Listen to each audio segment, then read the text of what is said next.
assistant chief nurse. Ay, taas pala ng posisyon. Oo, kung alam nyo, kahit ako halimbawa, napakalan lang, bago ng... Dati di ba, nagkakaroon ako doon na nagkakaroon ako pagka na sa takbo ko, sa Baguio General. Baguio General Hospital. Pagka ako, kailangan ko ba problemahin kung ano politika ng nurse ko? Hindi na nyo ba?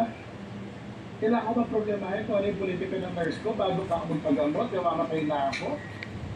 Diba? Kaya ito na, naka-horror story kayo eh. Naumay rin ako sa ginawa ng nurse eh. Umay rin ako. Nung pinag-nilay-nilayan ko na lang. Kasabi ko, dalawa lang po sa bulod dyan. Ay, kaya nakakayo. Dalawa lang po sa bulod dyan. Kasi bakyo nurse.